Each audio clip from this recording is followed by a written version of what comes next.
welcome to another episode of SKST Radio, and you tuned into the Kami Grayson Show.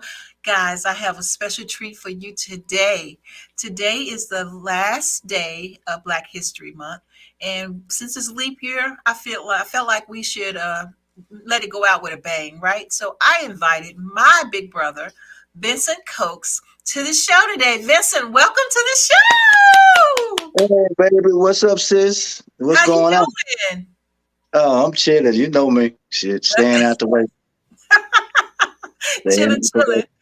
So for Chilling, those chilling. who don't know you, Vincent Cokes is, of course, my brother, and he has been the one that's been keeping our dad's legacy going. He teaches boxing, and he worked people out, and he do all the cool stuff that Dad used to do when he was making his startup. And so, Vincent, tell people who you are and what you're doing. Well, my name is Vince Cokes. I do a lot of training. I started the kids off at 6 years old, and it's about really keeping them out of trouble, giving them some guidance, where they can go somewhere. Something different for them to do. Because this world is kind of wild right now. So, we got to keep the youth in shape. Got to keep them on point. Because they don't understand, but what they see, what's going on in the world, and that's not really how it's supposed to go. So I got a lot. I have about like 50 kids, and from 6 to 16, 17, and keep them in shape, and teach them self-defense, and got some older guys, fighting pro, and they trying to become a champion, so it's all good. It's a slow process right now. Okay. Well, okay. So tell people that now you have, I was kind of explaining in the intro that you are actually teaching boxing. You're getting people out there and you're doing things. But where does that resonate from? Give people a little history on that. Well, Dad was boxing before we were born. So, it's always been in the genes. So I done seen every big fight you can see live up front. I done met every great boxers almost, in the world. George Foreman, Sugar Ray Leonard, Duran. I've been around them, and I was supposed to been doing it with them, but things happen. But yeah, they're pretty good guys. But I done met them all. And it's a hard sport, and but Dad was champion of the world, for 3 years. Like I tell everybody, for the Dallas Cowboys, since we in Dallas, Texas, y'all. So, the Dallas Cowboys used to come over our house to see Dad. Dad, yeah. Because Cowboys haven't won the Super Bowl yet. So, Daddy was the man in Dallas for 3 years. I met all the Dallas Cowboys. They used to come over to the house, just go to his club, and met them all. Yeah. It's kind of like how it is now. All the celebrities kind of hang out together. And so that's kind of the life we're growing up in, where it was just, that was normal. That was a norm. And so. Yeah, but it really wasn't normal because of Daddy, who he was, hell, Charlotte and Curtis, my big brother and big sister, they used to have to fight all the time because somebody always wanted to jump on them, because of who their father was. So me seeing that, so when I got to school, went to school with them, I wasn't having that. So, you're fighting every day because of who your dad is. I'm gonna whoop Curtis Coke's son. No, not me. You're not. So yeah. So then I get the reputation that I'm always fighting. Well, hey, that's what they was. But it's hard because you had to raise yourself because, like I say, he was a celebrity and he was gone all the time. So yeah. And people think it's all glam and it was all peaches and cream, but we know a whole different story. It's a whole different thing. And I look at the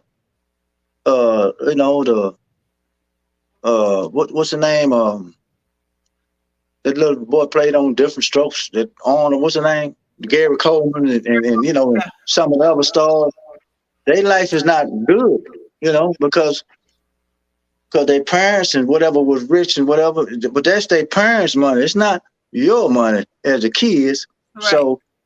So you know, and they think, you know, you had it going on. Hell, I was living, you know, all of us, we were living just like the other kids. See, some of the kids had more than us, you know. Yeah. So and I father was welterweight champion of the world. So now we had to grind, you Yeah. know. But Well, see, the good thing about it is we grind, but we live, you know, pretty good. But yeah. we grind, so we can live both ways. We can live 2 or 3 different ways. Other people just can live one way Right. when that happens. So we made our own way, you know, Yeah. Yeah. and that's just the way it is. Look at you. Got your almost gonna have your TV show in a minute. Say, hey, girl, hey. Hey, that would be so Yeah, cool. yeah, yeah, But you right, know, let's talk about our parents.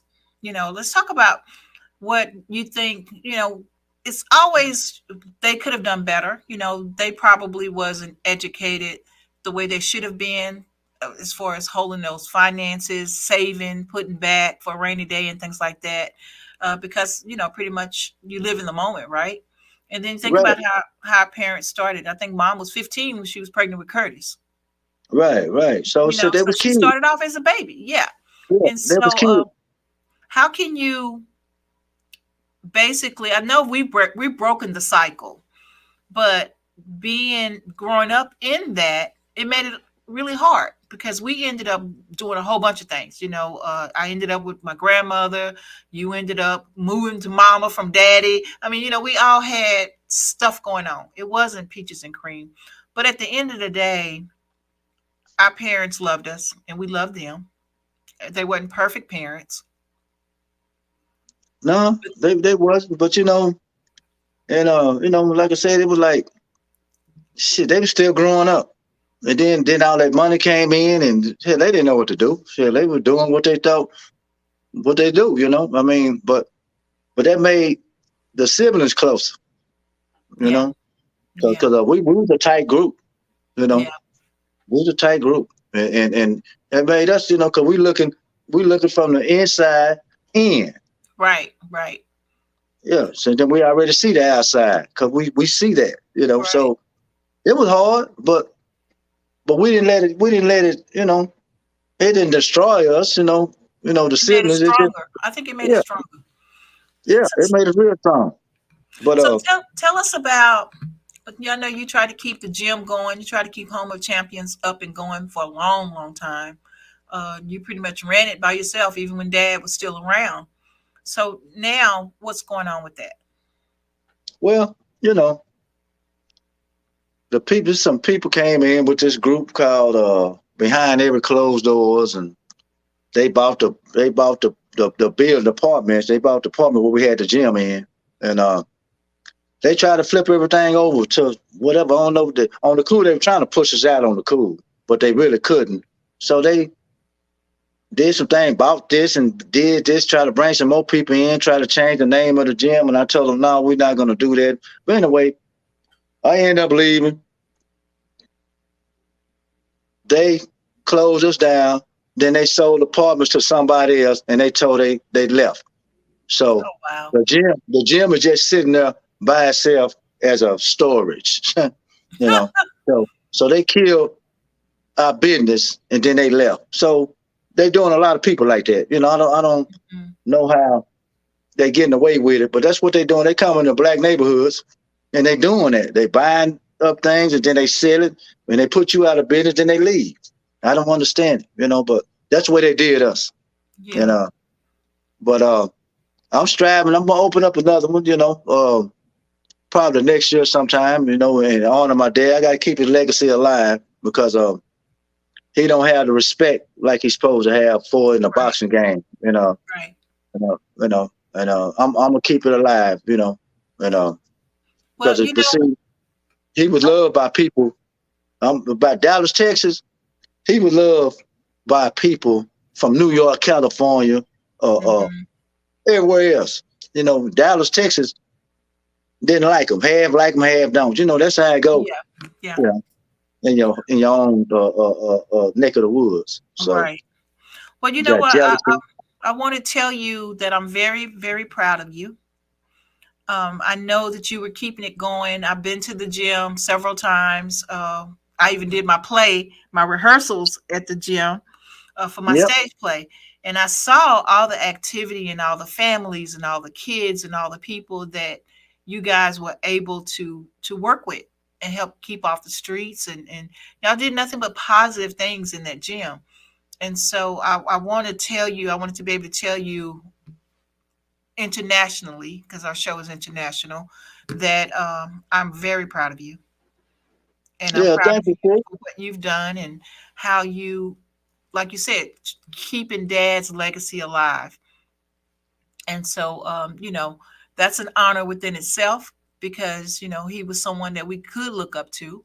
And he did do positive things. I just saw a video. I think I sent you that video where he's working with the kids. And they was like, he's in the Hall of Fame. He's in all these different places. And if we don't keep him going and keep the stuff that he worked for alive, it's going to die. And so, Right. Right. um, so I appreciate what you're doing to keep it going. Yeah. Well, they're trying to change history. So then they forget about you know the younger generation can't forget about what happened. They got to understand so they can have something to follow on instead of whatever they following on now. I mean, you can't forget the older people. Just like I don't forget the older people, because it was all about respect. Mm-hmm. Yes, yes, ma'am, yes, sir. And we still do that right today. But and so the guys that I train, I make them understand that. Hey, you got to respect. You got to respect your mom. You got to respect your women's. You got to respect your elders. You know, and you can't come in my gym sagging because I'm gonna run you out. You know, it's just simple as You that. can still You just can't do it. No, you can't do it. say. And I tell them right at the door, man, pull your pants up and get up out of there. I mean, Right. you can't do that, man. That's not. That's not. We don't do that. We weren't raised to do. That's. But anyway, and but I got a lot of. I done helped a lot of kids. Girls and boys. Mm-hmm. Where they was getting in trouble all the time to the point now they got them a career. They're not boxing, but they got a career because we Yeah. also we also teach them, how to do the computers and everything up in there, and the other younger kid, they got to do their homework up in there, got Yeah. tutors, all that. So it's all good. I want to open a bigger place and have everybody. I don't care, what color they are. Just come in, because everybody got some problems, Yeah. So I can help them. I can help them get it fixed. Right. And give them Right. something to. Yeah. So yeah, and I thank God put me here to. Since I done, almost lived all my life, is what I need to do. You need to give back, man. Yeah. Even though you think you don't have anything, but you do because you have the skill to teach them something and give back. And the kids love me, so you know Yeah. they Well, you do. know what? You're gonna be successful. We're gonna do what we can from our end to kind of help you when you get started with the new gym and try to get things going. We're gonna help with your marketing. We're gonna do all the things that we need to do to try to help get you back up and going with the gym. Right. Yeah, and I so appreciate it because, like I said, one way or the other, we got to keep the legacy alive. Yeah, Got to we do. keep it alive because we have, I got nieces and nephews. They gonna be a part of that sooner or later. Yeah. Because it's part of them too. It's part of all of us. So yeah, I'm not gonna stop. So Well, something's don't. gonna give. Yeah, don't give up. Don't give up. Always be there and stay the guy that you are. You look out for everybody. You're always trying to look out for the other person. So continue to do that. I really do want you to know that I love you and that I do support you. Oh, I know you do, baby, and I love you too, baby girl, Well, all thank you. day. Yes, ma'am. Well, thank you for being on the show. And guys, hey, happy Black History Month, and we're ending it on this note. If you don't know much about Curtis Cokes, look him up. Curtis Cokes, he was the welterweight champion of the world. back in the 60s. And there's videos of him. There's videos, pictures. And I think there's a couple of links on my page as well. And so you can also befriend my brother here, Vincent Cokes. Vince Cokes, I'm sorry. He's grown. So befriend Vince Cokes, and if you can do anything to help him with the gym, please contact him because he's there, and I know he got a lot of things. He got a lot of boxers that he's working with. Tell us about that the last guy that you had that was getting ready to win. Yeah, well, we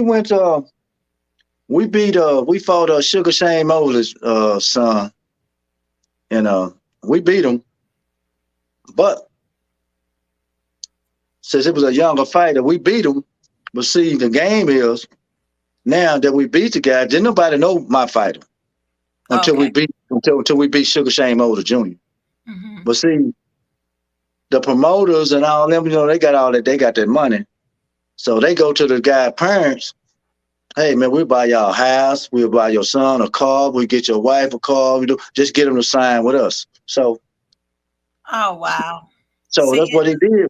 Yeah, but I was kind of green in the game. So now anybody I trained and I turn them pro, they have to sign a 3-year contract with me. Yeah.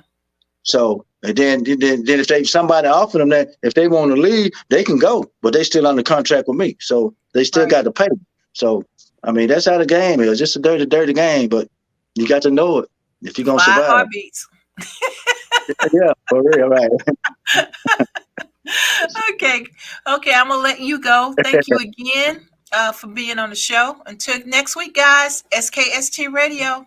Vincent, tell them bye. Hey, peace. Glad y'all